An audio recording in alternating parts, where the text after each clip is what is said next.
I'm Liu from China, and now I work for the Mas Uno. It's a lifestyle magazine in China. I do the World Car Journal from 2010. We're very proud of the journal for the World Car. It's very good. All right, so it's coming around to a decade now, my association with World Car. Can't believe that. But of course, I was a juror for the longest time, and then graduated to becoming part of the steering committee about close to 5 years ago. This year, I take on the charge of being vice chairman as well. So it's been a steady progress.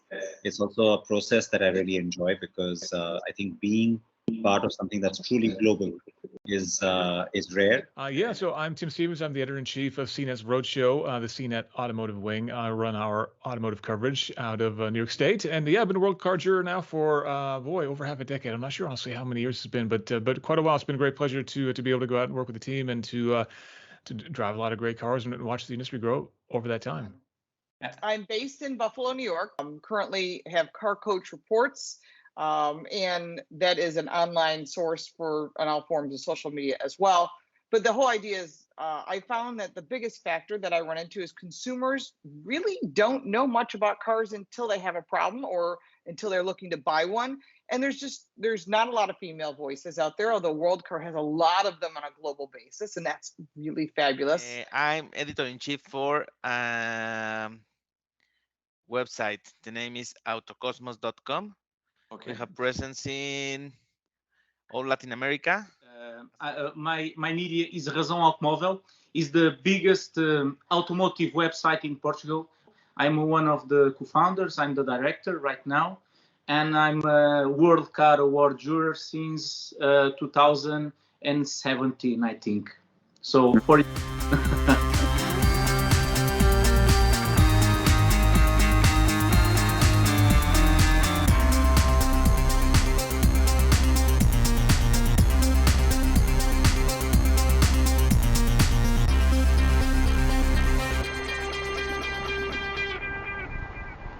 well, it's impossible not to write and speak about electric cars. They are coming in a huge number of models and every kind of shapes. The regulation is demanding the auto brands to go that way, and also the consumers want more electric cars. In Portugal, for example, we are one of the European countries that are leading. As a topic, you're right. It's getting more and more important, but for the market, we are far from it. Here in Latin America, we have these issues like we don't have incentives from the government. We are lacking in infrastructure, and the technology is really expensive for our economies. So it's gonna happen, but I believe we are several years behind. Well, right now, the only credible conversation that is happening is around BEV. And so as a result, any projections or planning is towards only that. All right, so it's not something that we'll still call a trend here in India. There is a lot of buzz around it. It gets a lot of media. The topic is very important, therefore, from a point of view of, the major topics that everybody is discussing or that are buzzing. But on ground, we have literally, we don't even have like 5 or 6 credible models in terms of the electric cars that are on sale. Many customers, when they use electric cars, they don't want to turn back to the traditional car. Yeah, there's huge excitement here in the U.S. where the Tesla Model 3 is not only one of the best-selling EVs, but also one of the best-selling cars overall, and the Tesla Model Y is really right behind it. So Tesla's obviously had a huge impact here in the U.S. market, and it's so exciting to see so many of their manufacturers bringing so many great models to bear to bring more competition to market. So, whether it's Ford with the Mach-E or Audi's e-tron GT3, and so many great cars on the market now, which are offering a lot of great competition, a lot of good choices, and a lot of different price points as well.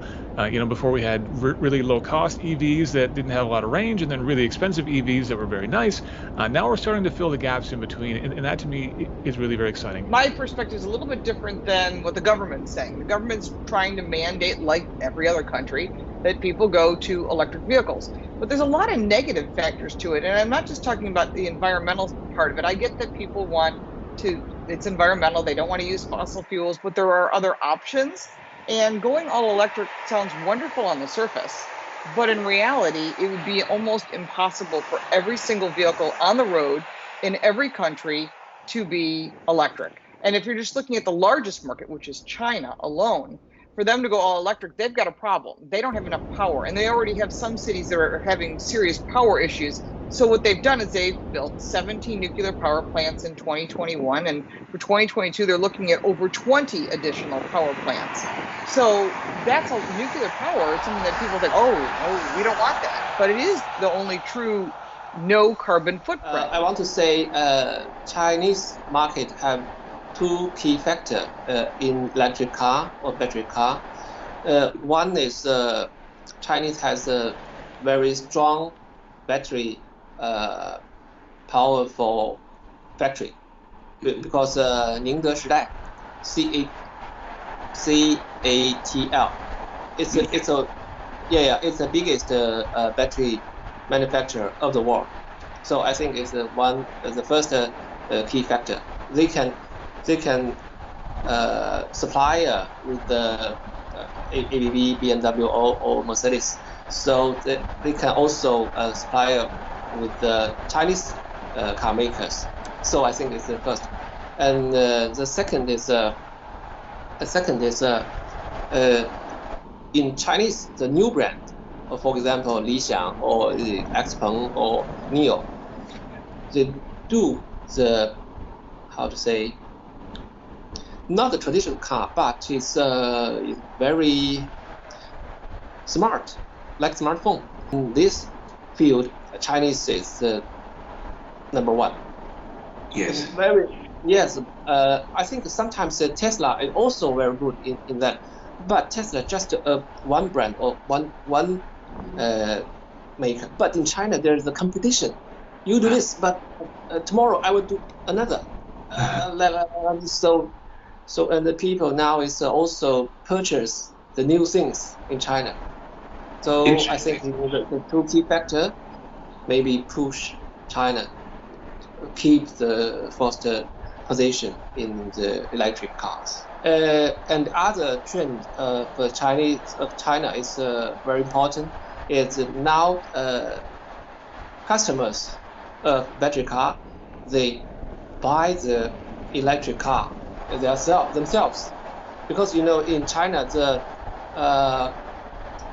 subsidy now is almost zero, a little bit, but almost zero. So people buy it and the people want it because when you use it, it's cheap than petrol and also convenient.